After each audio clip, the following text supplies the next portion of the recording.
Nature is basically, our survival demands that we should other people's interests. It sort of goes against the grain. And what reservations do you have about your philanthropy there and its success or lack of success?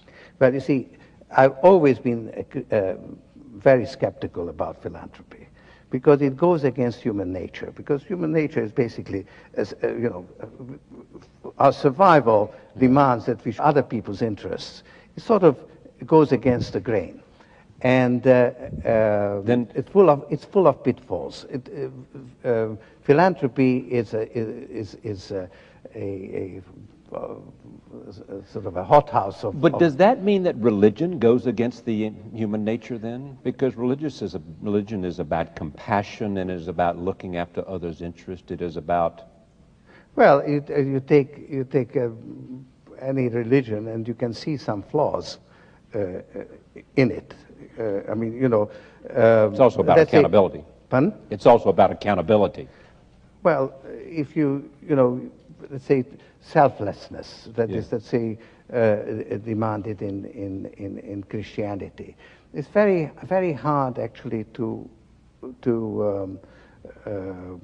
accomplish, because if you act selflessly, you insist on being selfless. It may be a very selfish thing for you to do. I mean, there are all these contradictions in religion, similar to the contradictions that you have in philanthropy. Let me talk about some ideas that have made news recently. You were one of a number of very wealthy people that signed a letter saying to the Congress or to the President, I can't remember who it was addressed to, saying don't abolish the estate tax, the inheritance tax. Yes. You, Bill Gates' father. Why? Well, because I think it's a very regressive step, because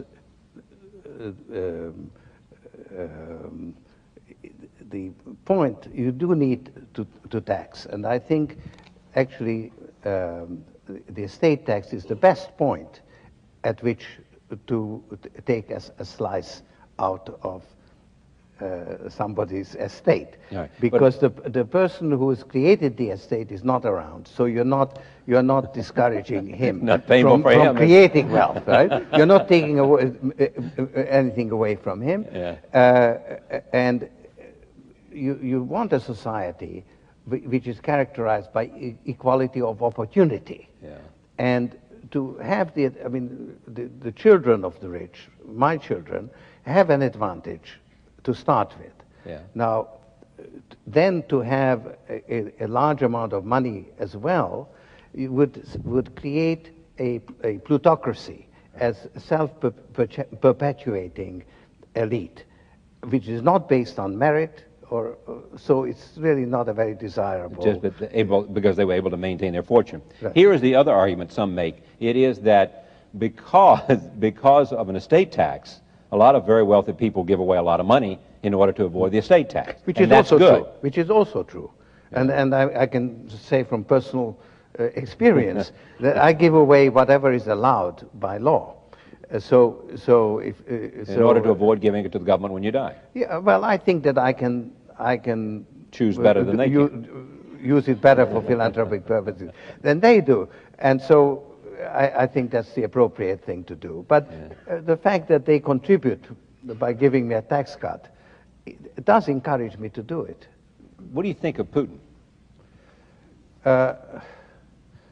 Not much. Not much. But not much because of his intentions, or not much because of his experience as a KGB agent, or what? I think that he is as yet not a terribly well-formed personality.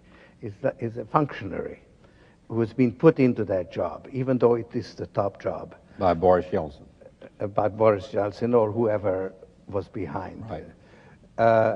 And I think he has probably, I mean, I don't know him, and I haven't met him, but he's basically reflecting the various forces which are at work in Russia today.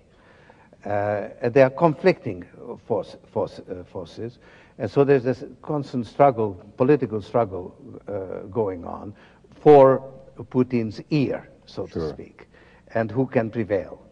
So it's not he's not a personality like Hitler, for instance, who really stamped his mark on the world, and that's a good thing that he's not like Hitler. Yeah, of course, in many ways. In many ways, yes. But I mean, my point is, let me come to Hitler, because I thought about that when you said you're reading it. I may be reading the same book, but what's your fascination with Hitler? I mean, what is it that you want to understand about him? Well, the depth of his depravity, or the or I'm just. No, how could he achieve so much power? That's the latter. It's the latter, because with such a bunch of he's thugs. Actually, I mean, there are innumerable Hitlers running around. Yeah, would-be Hitlers. Would-be Hitlers. Yeah. I mean, they're running around in our society and in every society. And he was basically a rather unsuccessful dreamer,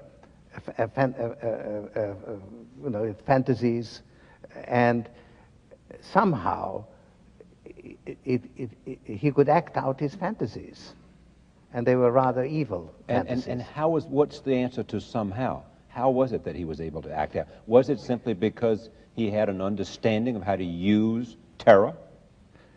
Well, he learned a lot in that regard, but he had a fantasy which was a fantasy of hatred.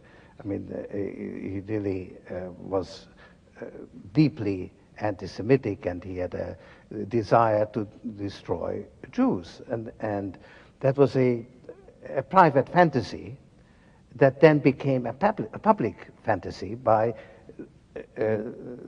linking in with the frustration and anger of the society in a period of economic crisis. So he was sort of carried on the wave of public sentiment.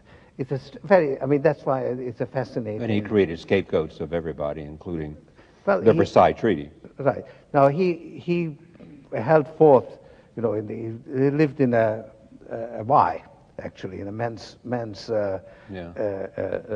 home, and they had this, political discussions, and he would spout forth his ideas. But there are many people like that in many men's homes. Yeah. Now, how does a man like that actually reach the ability to act out his fantasies? And the answer. And destroy kill millions, and 50 million in World War II. Yeah. So it's a interesting. That's why there have been so many books written about Hitler and Napoleon and Caesar. Yeah. Well, there are different. I understand, but they were people who had fantasies of conquering the world. Yes. In each case, right? Yes. And succeeded in different ways. I mean, there's an interesting book, 5 Days in May 1940, which shows how precarious it was in 1940 when Churchill came to power. Right.